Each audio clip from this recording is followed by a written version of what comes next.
some important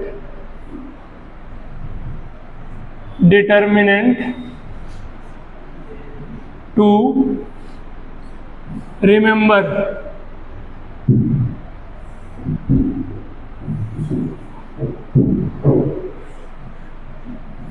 one A square, B square, C square. इसकी value कितनी आई थी और सॉल्व कैसे किए थे पता है ना?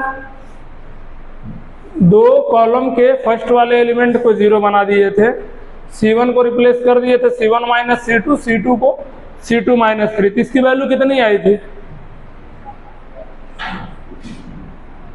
A minus B, B minus C, C minus A. ठीक है, इस तरह का डिटर्मिनेंट पढ़ी हो क्या सॉल्व करने को? पढ़ी हो? ठीक, समझ में आएगा फिर। सेकंड, 1 ए क्यूब, 1 बी क्यूब, 1 सी क्यूब। ठीक है, इसकी क्या आई थी वैल्यू? ए minus B minus C minus ए। और क्या था उसके बाद? ए प्लस बी प्लस सी। याद करो, मैं बार बार बोल रहा, इसको रटो। पहला, दूसरा, तीसरा।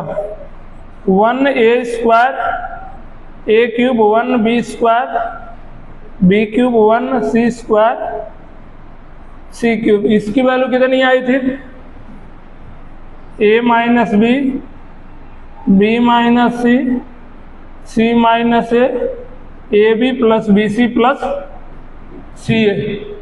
समझ में आई बात? उसके बाद एक अपन ने साइक्लिक या फिर सर्कुलेंट देखा था। ठीक है,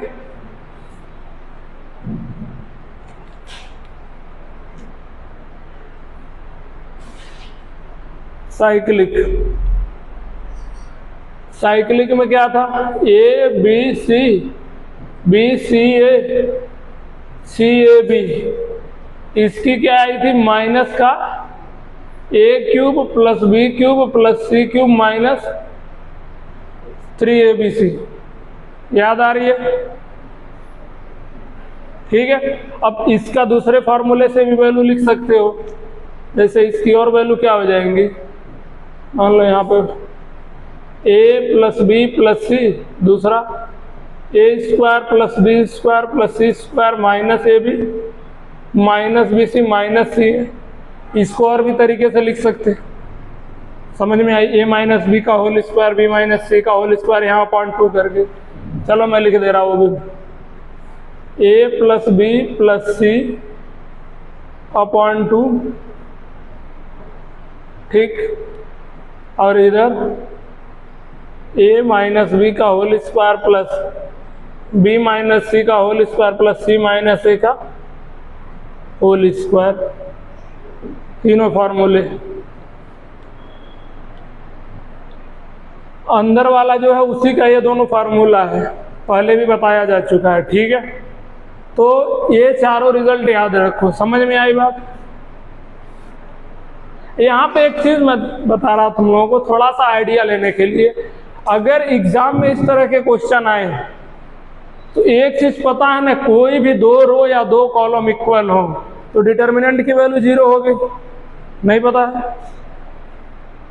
चलो ठीक है, अभी कुछ मतलब किसी का नोट्स देखना, जो डाउट होगा पूछना।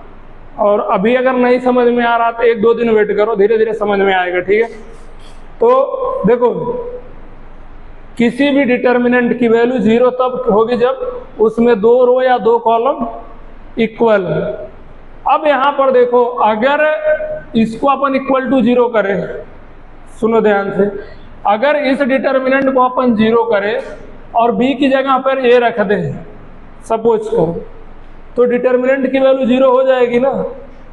समझ में आई बात? यानी कि अगर a is equal to b रखें, ठीक है, तो इसकी वैल्यू 0 हो जाएगी।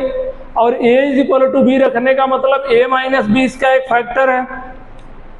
क्वाड्रेटिक इक्वेशन में पढ़े हो ना, अगर x इज इक्वल टू 2 है किसी का रूट, ठीक है, रूट्स माने उसको जीरो बनाता है या जीरो से, ठीक है।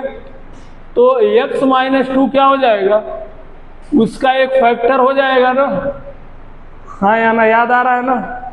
एग्जाम्पल के लिए एक और मैं ले ले, x square minus 5x plus 6 is equal to 0, ठीक है। अगर इसको सॉल्व करोगे x माइनस 3 x माइनस 2 आने वाला है, तो x is equal to 3 x is equal to 2, इसके रूट्स हो गए, रूट्स या फिर जीरो जो भी बोलो, और यह x माइनस 3 और x माइनस 2 क्या होगा, फैक्टर। समझ में आई बात। तो वही चीज मैं रिलेट करने को बता रहा, एग्जाम में इससे हेल्प मिलेगी तुमको। तो a अगर b की जगह पे अपन a रखें तो डिटर्मिनेंट की वैल्यू 0 होगी, तो यानी कि a माइनस बी इसका एक फैक्टर होगा।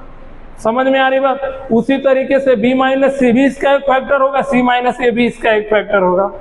समझ में आ रही है बात, रिलेट करके। तो सेम तरीके से देखो, चाहे इसमें अगर तुम b को a से रिप्लेस कर दो या c को a से रिप्लेस करो, या इसमें करो या इसमें करो, तीनों में सेम कहानी होने वाली है ना। इसलिए तीनों में a minus B, B minus C, C minus A factor मिल रहे हैं। समझ में आई बात। तो एग्जाम में कभी भी कुछ इस तरह का दिखे, ठीक है, मान लो अगर एक रो में 1a स्क्वायर इस टाइप का है, दूसरे में अगर b को a से रिप्लेस करो तो वैल्यू 0 हो रही है, यानी a माइनस बी उसका एक फैक्टर है। अगर मान लो c की वैल्यू a रखने पर 0 हो रही है तो c माइनस ए उसका एक फैक्टर है। समझ में आ रही है बात। तो इससे अगर एमसीक्यू टिक करने में एक आइडिया लगा सकते हो तुम। समझ में आई बात।